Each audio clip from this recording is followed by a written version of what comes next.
Bienvenue à toi dans cette vidéo. On va parler aujourd'hui du quotidien d'un closer. Pourquoi je fais cette vidéo? Parce que vous êtes beaucoup à vous poser des questions sur le métier de closer et du closing. Et ce qui se passe en fait, c'est que beaucoup d'entre vous se lancent dans ce métier en n'ayant pas conscience de tout ce que ça implique. L'objectif pour moi, au travers de cette vidéo, c'est peut-être d'en démotiver certains, mais l'objectif de vous démotiver, c'est surtout peut-être de vous faire comprendre que c'est peut-être pas la bonne voie pour vous, parce que c'est hyper important que vous ayez vraiment pleinement conscience de tout ce que vous allez devoir faire dans votre quotidien. Pour ça, j'ai découpé le quotidien en 3 parties. Première partie, qu'est-ce que vous devez faire quand vous êtes closer? Deuxième partie, qu'est-ce que vous allez devoir faire quand vous allez être setter?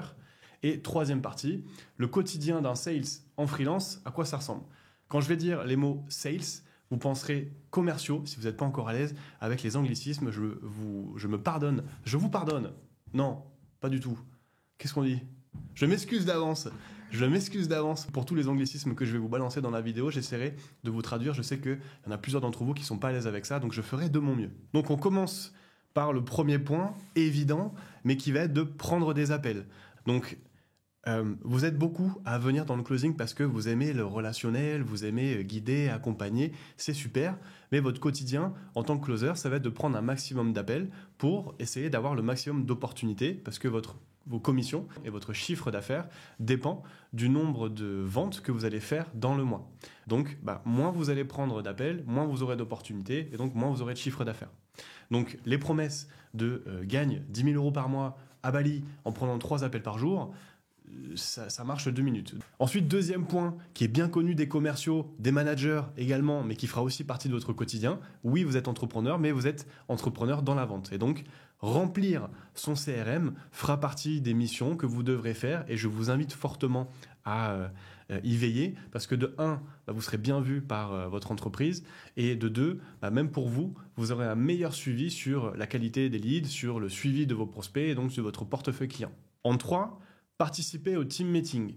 Donc vous allez travailler avec des entreprises et ce qui se passe en général, c'est que vous êtes au sein d'une structure. Donc même si c'est une structure dans l'infoprenariat, même si c'est une structure, une petite structure qui est même digitale, c'est possible que vous ayez des rendez-vous à faire avec soit votre sales manager, soit avec toute l'équipe de vente, soit peut-être avec d'autres équipes comme le marketing, la livraison client, ou peut-être des rendez-vous one-on-one avec votre sales manager, pourquoi pas avec votre entrepreneur. Donc vous aurez aussi potentiellement ces rendez-vous à ajouter dans votre agenda. Ensuite, vous devrez faire des feedbacks de fin de journée ou, si vous n'en avez pas en fin de journée, des feedbacks en fin de semaine. Vous devrez rendre compte de votre activité. Je sais ce que je viens de dire, rendre compte, entrepreneur, peut-être que pour vous, ça bug un peu. Et pour autant, encore une fois, je le dis, vous êtes entrepreneur dans la vente. Donc, on vous a envoyé des prospects et c'est tout naturel pour la personne et donc l'entrepreneur qui vous envoie des prospects de savoir qu'est-ce qu'il en est. D'où l'importance de remplir votre CRM, mais aussi de partager vos feedbacks parce que les feedbacks ne tiennent pas compte de j'ai vendu ou j'ai pas vendu. Les feedbacks, ça permet également à l'entreprise d'améliorer son marketing et de vous aider en fait continuellement à essayer de vous fournir de meilleurs leads. Ensuite, expliquez pourquoi vous n'avez pas été aux objectifs. Si vous n'avez pas été aux objectifs, mais ce qui va se passer, encore une fois, c'est on va vous fixer des objectifs de vente. Et oui, encore une fois, je le redis, vous êtes entrepreneur, mais vous allez avoir des objectifs. Donc, on va vous attendre sur un certain nombre de ventes. Et donc, si vous n'y êtes pas, vous allez devoir expliquer pourquoi. Pourquoi je parle de ce point-là? Parce que peut-être que pour beaucoup, le fait d'entreprendre signifie ne rendre de compte à personne. Et pour autant, quand vous êtes sales, quand vous êtes closer, vous travaillez quand même avec une autre entreprise, même si c'est en partenariat. Mais donc, vous allez quand même devoir faire cet effort-là pour justement expliquer à l'entrepreneur qu'est-ce qui joue de votre côté, pourquoi vous n'avez pas été au résultat et comment vous allez faire peut-être pour le mois prochain justement faire mieux. Ensuite, un autre point qui pour moi est hyper important, c'est écouter ces calls. Pour ceux qui ne sont pas à l'aise avec l'anglicisme, call égale appel, donc réécouter vos appels. Pourquoi faire ça? Parce que écouter ces appels, c'est comme regarder les matchs quand on est à l'entraînement. On va essayer de s'améliorer, de regarder qu'est-ce qu'on a mal fait, qu'est-ce qu'on peut améliorer. Et donc le fait de réécouter ces appels permettra de justement faire la différence entre toutes ces personnes qui sont la tête dans le guidon sur leurs appels, qui n'arrivent pas à progresser, et celles qui arrivent à se remettre en question, identifier les patterns qui vont les empêcher justement de closer ou d'aller chercher les ventes. Donc ça vous permettra d'être plus à l'aise sur vos appels et donc plus performant sur vos ventes. Ensuite, vous allez devoir également répondre aux mails clients. Donc vous allez recevoir des mails, soit des personnes que vous avez eues au téléphone et qui n'ont pas donné suite tout de suite, donc ils vous ont dit par exemple je vais réfléchir, Donc là, vous allez continuer à échanger soit par mail, soit par message. Vous allez aussi peut-être recevoir des messages de clients que vous avez déjà closés et qui vont peut-être vous poser des questions après coup. Et donc du coup, ça fera partie de votre quotidien aussi d'avoir ce suivi-là. Ensuite, un terme et une tâche que vous allez souvent entendre parler en tant que closer, c'est assurer, c'est follow-up. Les follow-up, ça veut dire quoi? Ça veut dire relance. Donc, par exemple, j'ai eu un prospect le lundi qui m'a dit « je vais réfléchir et je vous donne une réponse la semaine prochaine ». C'est-à-dire que le lundi d'après, vous êtes censé faire votre follow-up, donc faire votre relance et recontacter ce client. Donc, ce qui va se passer, c'est que vous allez avoir les nouveaux appels, les mails clients en cours et les follow-up du coup, d'anciens clients, d'anciens appels à gérer. Donc déjà, vous commencez à comprendre que votre quotidien, c'est vraiment un quotidien de commercial. C'est pas simplement « oui, bonjour, je vais vous guider, je vais vous accompagner vers la meilleure des solutions ». Okay. Ça, c'est hyper important de bien le comprendre et que votre quotidien va vite être bien rythmé. L'avantage de tout ça, c'est que vous allez être dans le flow, c'est que vous allez multiplier vos opportunités. L'inconvénient, c'est que si vous faites ça parce que vous pensez que c'est que le travail de closer, c'est du travail de coach un peu déguisé, vous vous trompez. Donc, il faut vraiment que vous ayez cette connaissance et cette appétence-là à se dire, OK, en fait, je vais vraiment avoir un quotidien où, oui, mon job, en fait, c'est d'aller chercher des ventes. Ensuite, quelque chose de peut-être un peu moins agréable, ça va être de relancer les clients qui sont en impayé. Ce qui va se passer, peut-être, c'est que vous allez closer un client, par exemple en janvier, et au mois de février, le client ne paye plus, ne paye pas. Donc là, pour beaucoup d'entreprises, ce qui se passe, c'est qu'elles vont vous couper les coms. Donc, vous allez avoir la com du premier paiement sur janvier, mais ensuite, bien évidemment, plus que le client arrête de payer, vous n'allez pas toucher des coms sur quelque chose qui n'a pas été réglé. Donc là, ça va être, pour certaines entreprises, c'est pas pour tout le monde, mais ça va être votre boulot de recontacter le client et de lui dire, Julien, je voulais savoir comment ça se passait de ton côté. En ce qui concerne le paiement de février, est-ce que tu peux m'en dire un petit peu plus sur qu'est-ce qui fait que c'est pas passé ce mois-ci? Vous devez aller proposer, en tout cas, essayer d'aller chercher pourquoi le paiement n'est pas passé et surtout d'aller essayer de faire en sorte que le client reprenne ses prélèvements. Donc ça fait aussi partie du boulot. Donc si vous ne voulez pas bâcler votre travail et favoriser vos commissions, c'est pour ça que c'est important d'avoir toujours un suivi avec vos clients, même quand vous les avez closés. Ne pas arrêter l'échange avec votre prospect pour, justement, dans ces cas-là, si vous arrêtez d'échanger avec votre prospect une fois que la vente a été faite et que vous avez pris votre chèque et que par exemple le mois suivant, vous devez reprendre contact, c'est plus facile si vous avez continué à échanger entre-temps pour avoir un contact beaucoup plus fluide. Et dernier point du quotidien de closer que je voulais vous mettre en avant, c'est de mettre à jour votre portefeuille. Vous devez toujours aller sur votre CRM, qui sera votre portefeuille client, et de le mettre à jour, de suivre les clients que vous avez en cours, les clients que vous avez perdus et les clients que vous avez en follow-up pour essayer toujours en fait, d'avoir ce roulement pour favoriser vos commissions. Ne voyez pas court terme et plus vous allez être au fait de ce qui se passe dans votre portefeuille, plus vous allez maximiser vos opportunités et donc vous aurez des fonds de roulement sur vos commissions qui vont se faire et donc plus naturellement vous aurez des commissions et donc un chiffre d'affaires beaucoup plus important. Deuxième temps, maintenant on va parler du quotidien de setter. Là je vais aller un petit peu plus rapidement sur qu'est-ce que vous allez devoir faire quand vous allez être setter. En premier lieu, vous allez devoir engager des conversations avec des leads sur les réseaux sociaux.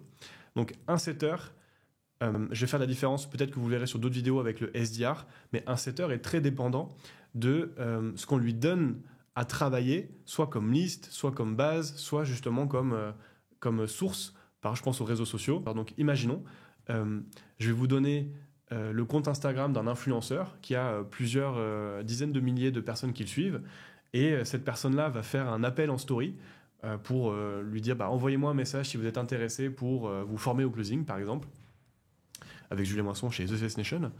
Et donc, vous allez avoir tout un tas de floppés de messages qui vont arriver dans sa messagerie. Et c'est là où le setter va entrer en jeu, où cette personne-là va devoir répondre aux messages pour engager les conversations et potentiellement faire en sorte que les conversations mènent sur un appel, qu'ensuite le closer ou vous allez devoir closer. Ensuite, en tant que setter, on va vous mettre sur des missions comme appeler les prospects qui n'ont pas été relancés depuis belle lurette. Donc, ce qui se passe, c'est que beaucoup d'entrepreneurs en tout cas sont très mal éduqués sur la partie commerciale et vont vous mettre en fait sur des missions qui sont un petit peu trop tard.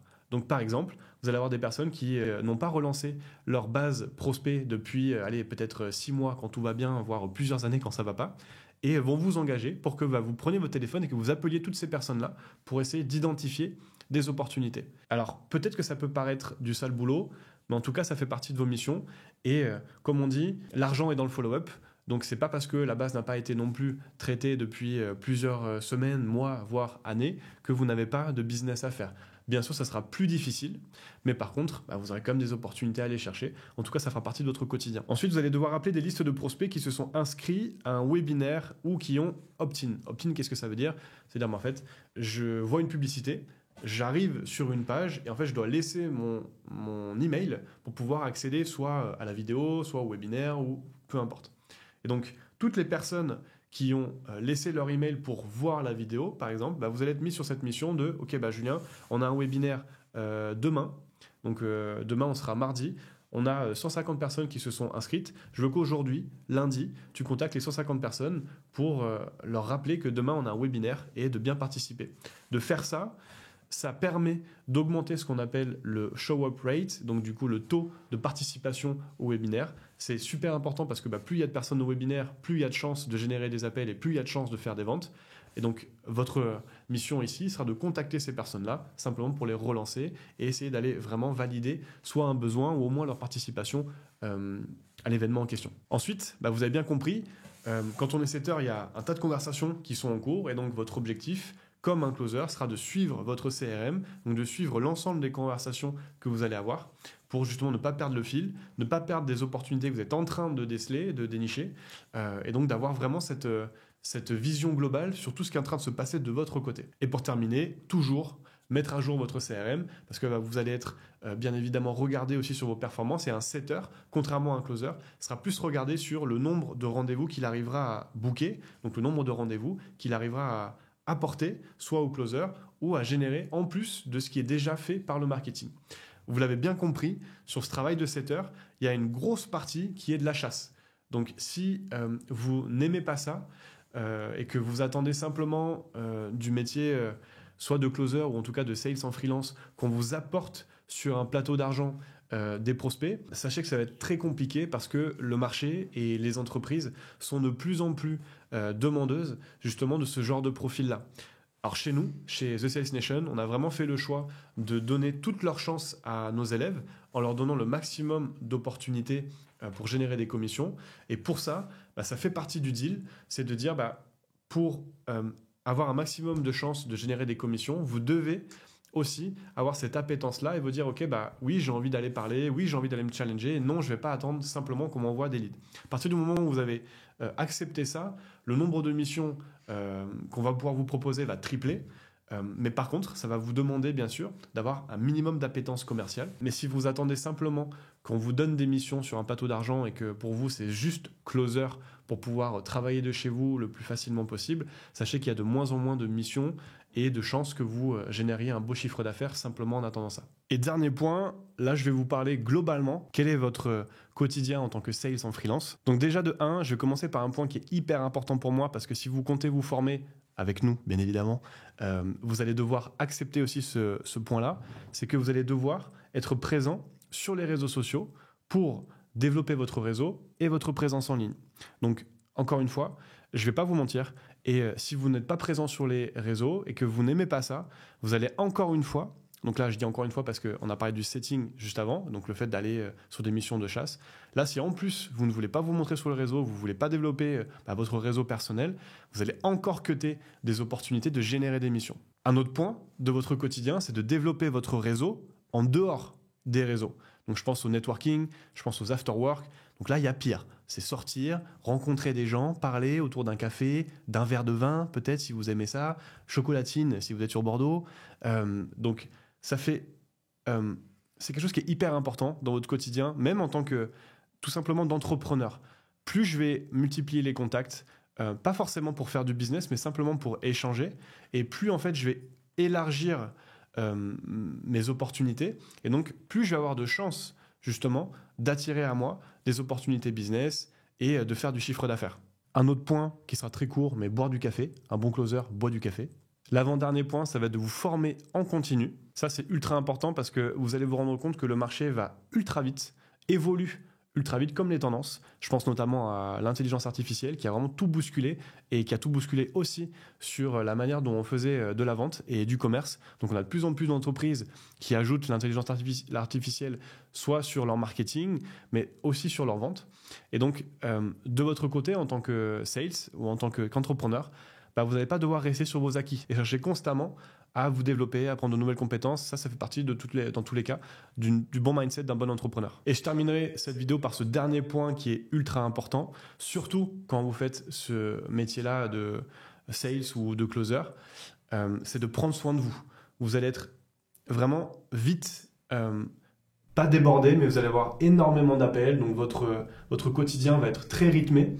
Et surtout quand vous commencez, votre mood va être de prendre un maximum d'appels et de vraiment vous lancer dedans. Et ce qui se passe, c'est que vous allez vous mettre de côté parce que vous allez vouloir développer votre entreprise, peut-être développer votre chiffre d'affaires, faire bien, etc. Et donc vous allez vous oublier potentiellement, vous allez déséquilibrer la balance. Donc pour maximiser le professionnel et minimiser un peu plus le perso, ce que je vous invite vraiment à faire, c'est de ne pas trop vous oublier. Comment prendre soin de vous? Il y aura une autre vidéo qui va être disponible sur la chaîne, mais ça peut être tout simplement de mettre au moins dans votre agenda tous les jours un temps pour vous. Donc ça peut être soit faire du sport, soit aller marcher dehors, prendre 1 heure ou 2 heures dans votre agenda. Et ça va être obligatoire parce que si vous ne le faites pas, surtout quand vous êtes sales en freelance, vous allez vite avoir en fait une charge mentale et une charge énergétique qui va venir, qui va vraiment venir vous taper dessus. Et donc, en fait, au final, ce que vous allez vouloir mettre de côté, sur le long terme, voire même très rapidement, ça va être contre-productif parce que vous allez vouloir pas mettre de temps de pause pour vous pour prendre un maximum d'appels. Sauf que quand vous ne prenez pas soin de vous, au final, tous les appels que vous allez prendre vont être bâclés. Vous n'allez pas être présent sur vos appels et donc vous allez les perdre. Donc je terminerai par ça parce que beaucoup d'entrepreneurs, donc là je parle au sens large, pas simplement les sales en freelance, beaucoup d'entrepreneurs font le choix d'être entrepreneurs non pas justement pour avoir un équilibre de vie, mais savent rapidement qu'en fait il faut jongler sur le déséquilibre. Et donc on va un temps privilégier son boulot et l'autre temps, en fait on le rattrapera sur le perso. Et quand on ne sait pas le faire, quand on est salarié par exemple et qu'on arrive dans ce nouveau monde-là, on peut en fait être un peu perdu. Donc, pour tenir sur la durée, non pas que en sales, mais aussi en tant qu'entrepreneur, je vous invite vraiment à prendre ce temps-là. Pour vous, c'est ultra important. J'espère que cette vidéo vous a plu. Laissez-moi un j'aime si justement ça vous a apporté de la valeur. N'hésitez pas à laisser des commentaires si vous avez des questions supplémentaires ou que vous avez aimé des points en particulier. Puis je vous retrouve bientôt sur une prochaine vidéo.